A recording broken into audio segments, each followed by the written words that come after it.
ഒരു hall ticket Akshaya സെന്ററിൽ നിന്നും വന്ന മിസ്റ്റേക്കിലൂടെ ഒരു വിദ്യാർത്ഥി ഫേസ് ചെയ്ത പ്രശ്നങ്ങളെക്കുറിച്ച്. അങ്ങനെ ആപ്ലിക്കേഷൻ സബ്മിറ്റ് ചെയ്ത സമയത്ത് നമുക്ക് എന്തെങ്കിലും മിസ്റ്റേക്കുകൾ വന്നിട്ടുണ്ടെങ്കിൽ അത് കറക്റ്റ് ചെയ്യാൻ ഈ മെയ് 12 വരെ എൻട്രൻസ് കമ്മീഷണർ നമുക്ക് സമയം നൽകിയിരിക്കുന്നു. അതിന്റെ നോട്ടിഫിക്കേഷൻ നമുക്കൊന്ന് മനസ്സിലാക്കാം. Hi, I am Rojis Jose, managing director of Alpha academy and genius integrated school Alappuzha.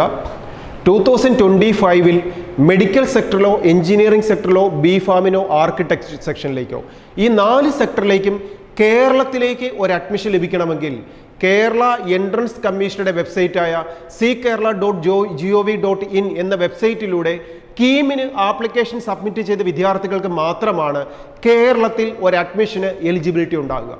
ഇനി ആപ്ലിക്കേഷൻ സബ്മിറ്റ് ചെയ്ത സമയത്ത് നമുക്ക് കേരളത്തിൻ്റെ നേറ്റിവിറ്റി ലഭിക്കാനും റിസർവേഷൻ ലഭിക്കാനും റാങ്ക് ലിസ്റ്റുകൾ നമ്മൾ ഉൾപ്പെടുത്താനും എല്ലാം നമ്മൾ കുറേയധികം ഡോക്യുമെൻസുകൾ അപ്ലോഡ് ചെയ്തിട്ടുണ്ടായിരുന്നു.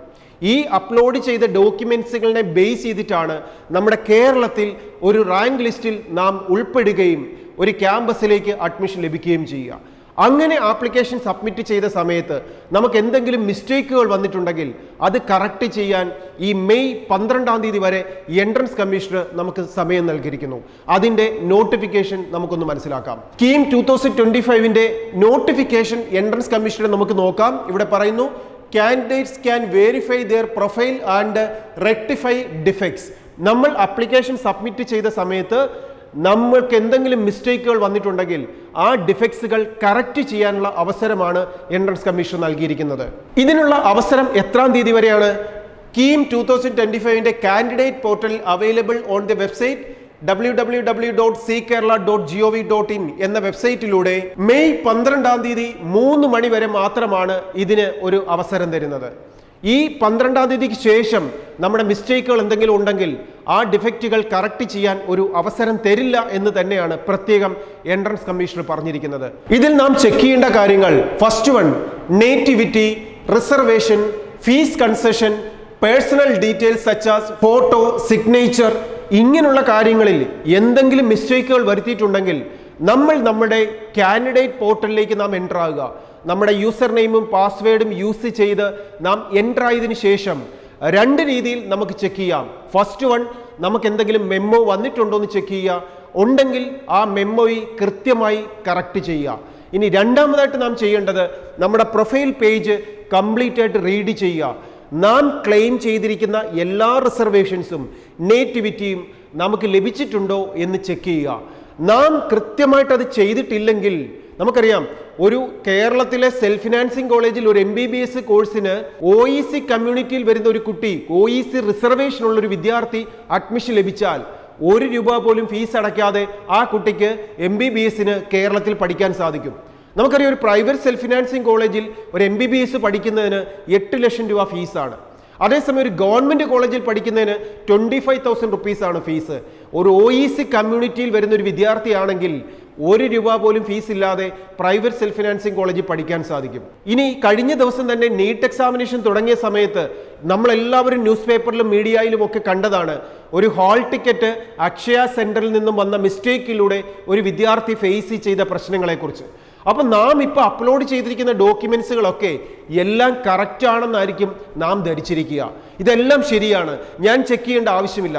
പക്ഷേ നാം ഒരു അക്ഷയ സെന്റർ വഴി ചെയ്തപ്പോൾ, ഇല്ലെങ്കിൽ അവിടുന്ന് കിട്ടിയ ഡോക്യുമെന്റ്സുകൾ കൊണ്ടുവന്ന് നാം അപ്ലോഡ് ചെയ്തപ്പോൾ ഇങ്ങനെയുള്ള മിസ്റ്റേക്കുകൾ നാം അറിയാതെയും സംഭവിക്കാം.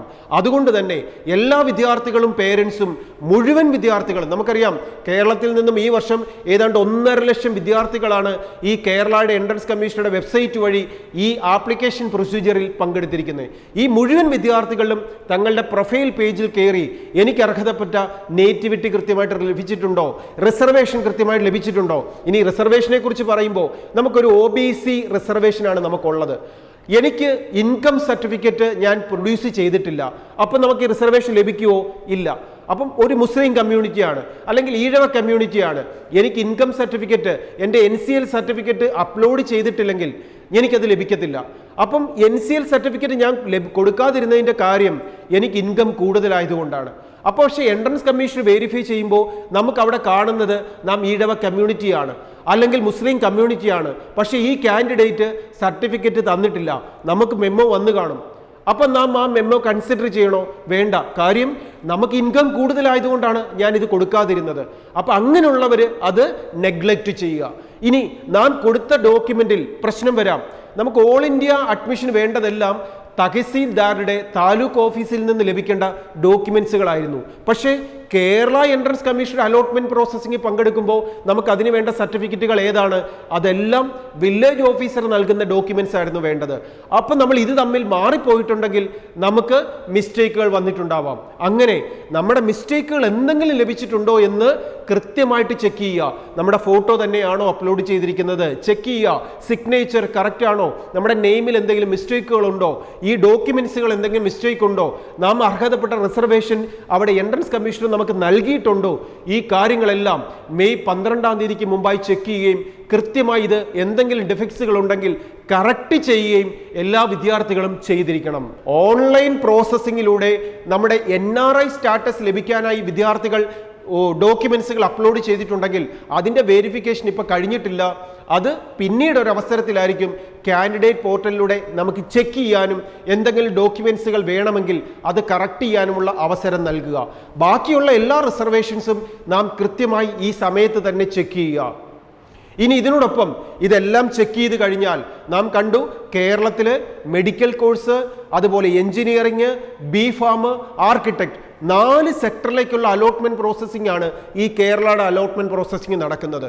അതെങ്ങനെയാണ് ഈ 4 പ്രോസസ്സിംഗ്? ഈ 4 സമയത്തും കൃത്യമായിട്ട് നിങ്ങളെ ഓരോരുത്തരെയും ഹെൽപ്പ് ചെയ്യാൻ ആൽഫ അക്കാഡമിയുടെ യൂട്യൂബ് ചാനലിലൂടെ ആൽഫയിലെ എക്സ്പേർട്ട് ടീം നിങ്ങളോടൊപ്പം കൂടെ ഉണ്ടാവും. അതിനായി നാം ചെയ്യേണ്ടത് എന്താണ്? ഈ ആൽഫ അക്കാഡമിയുടെ യൂട്യൂബ് ചാനൽ സബ്സ്ക്രൈബ് ചെയ്യുക. ലേറ്റസ്റ്റ് ആയിട്ടുള്ള അപ്ഡേറ്റ്സുമായി നിങ്ങളോടൊപ്പം ആൽഫ അക്കാഡമി കൂടെ ഉണ്ടാവും. ഇനി ജസ്റ്റ് നമ്മളൊന്ന് നോക്കിയാൽ മെഡിക്കൽ സെക്ടറിൽ എങ്ങനെയാണ് ഒരു അഡ്മിഷൻ ലഭിക്കുന്നത്? നാം എഴുതിയത് നീറ്റ് എക്സാം ആണ്. കീമിന് എക്സാം ഇല്ലായിരുന്നു. അപ്പം നീറ്റിന് 2 റാങ്ക് ലിസ്റ്റ് പബ്ലിഷ് ചെയ്യും. ഒന്ന് ഓൾ ഇന്ത്യ റാങ്ക് ലിസ്റ്റ്. ഈ all India rank list publish ചെയ്ത് കഴിയുമ്പോൾ ആ മാർക്ക് കേരള എൻട്രൻസ് കമ്മീഷനുടെ വെബ്സൈറ്റിലേക്ക് നാം അപ്ലോഡ് ചെയ്യണം. ആ അപ്ലോഡ് ചെയ്യുന്ന ഡേറ്റ് കഴിഞ്ഞ് കഴിയുമ്പോൾ കേരളത്തിലെ ഒരു മെഡിക്കൽ റാങ്ക് പബ്ലിഷ് ചെയ്യും. അപ്പോൾ എല്ലാ വിദ്യാർത്ഥികളും നീറ്റിൻ്റെ റാങ്ക് പബ്ലിഷ് ചെയ്ത് കഴിയുമ്പോൾ, മാർക്ക് പബ്ലിഷ് ചെയ്ത് കഴിയുമ്പോൾ ആ മാർക്ക് നാം എന്ത് ചെയ്യണം? കേരള എൻട്രൻസ് കമ്മീഷനുടെ വെബ്സൈറ്റിലേക്ക് അപ്ലോഡ് ചെയ്യണം. അതിൻ്റെ ഡേറ്റും നോട്ടിഫിക്കേഷൻ വരുമ്പോൾ അത് കൃത്യമായി നിങ്ങളെ ആൽഫ അക്കാഡമിയിൽ നിന്നും ഈ യൂട്യൂബ് ചാനലിലൂടെ നിങ്ങളെ അറിയിച്ചുകൊണ്ടേയിരിക്കും. ഇനി ഇങ്ങനെ 2 റാങ്ക് ലിസ്റ്റാണ്. ഒന്ന് ഓൾ ഇന്ത്യ റാങ്ക് ലിസ്റ്റും രണ്ടാമത്തത് കേരള സ്റ്റേറ്റ് റാങ്ക് ലിസ്റ്റും. ഈ 2 റാങ്ക് ലിസ്റ്റിലൂടെ 2 അലോട്ട്മെന്റ് പ്രോസസ്സിങ്ങിലൂടെയാണ് MBBSന്റെയും BDSന്റെയും അതിനോടൊപ്പം വരുന്ന മെഡിക്കൽ സെക്ടറിലെ മുഴുവൻ കോഴ്സുകളുടെയും അലോട്ട്മെന്റ് പ്രോസസ്സിംഗ് നടക്കുക. ഈ അലോട്ട്മെന്റ് എന്ന് പറയുന്നത് അലോട്ട്മെന്റ് 1, 2, 3, 4 4 അലോട്ട്മെന്റ് പ്രോസസ്സിംഗ് ഉണ്ട്. ആ അലോട്ട്മെന്റിലൊക്കെ എങ്ങനെയാണ് നാം കോഴ്സുകൾ സെലക്ട് ചെയ്യേണ്ടത്? ഏറ്റവും കുറഞ്ഞ മാർക്ക്, നമുക്ക് അർഹതപ്പെട്ട മാർക്കും ക്യാമ്പസുകളും ലഭിക്കാൻ നമ്മുടെ റാങ്ക് വെച്ച് ഒരു മിസ്റ്റേക്ക് ഇല്ലാതെ എങ്ങനെ അലോട്ട്മെന്റിൽ പങ്കെടുക്കണമെന്നുമൊക്കെ കൃത്യമായിട്ട് നിങ്ങളെ ഈ ചാനലിലൂടെ അറിയിച്ചുകൊണ്ടിരിക്കും. ഇനി രണ്ടാമത് വരുന്നത് എന്താണ്? എഞ്ചിനീയറിംഗ് ആണ്. എഞ്ചിനീയറിംഗിന് നമുക്ക് കീമിന്റെ എക്സാമിനേഷൻ വിദ്യാർത്ഥികൾ എഴുതിയിട്ടുണ്ട്.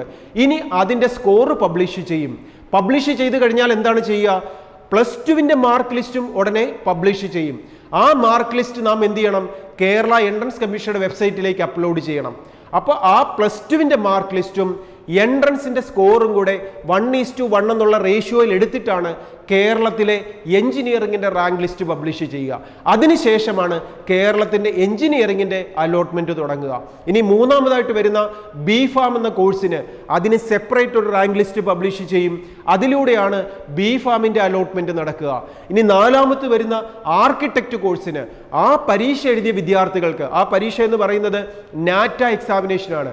ഈ നാറ്റ എക്സാമിനേഷൻ എഴുതിയ വിദ്യാർത്ഥികൾ അവരുടെ സ്കോർ കേരള എൻട്രൻസ് കമ്മീഷനുടെ വെബ്സൈറ്റിലേക്ക് അപ്ലോഡ് ചെയ്യണം. അതിനെ ബേസ് ചെയ്തിട്ട് ആർക്കിടെക്ട് കോഴ്സിന്റെ അലോട്ട്മെന്റ് പ്രോസസ്സിംഗ് നടക്കുക.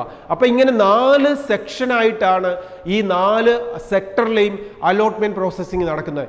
ഈ സമയത്തുള്ള നോട്ടിഫിക്കേഷനും ഇത് കൃത്യമായിട്ട് നിങ്ങൾക്ക് മനസ്സിലാക്കാനും വളരെ ഈസിയായി നമ്മുടെ മാർക്കിനനുസരിച്ചുള്ള നല്ല ക്യാമ്പസും കോഴ്സും നിങ്ങൾക്ക് നേടിത്തരാനും ആൽഫ അക്കാഡമി നിങ്ങളെ ഹെൽപ്പ് ചെയ്യും.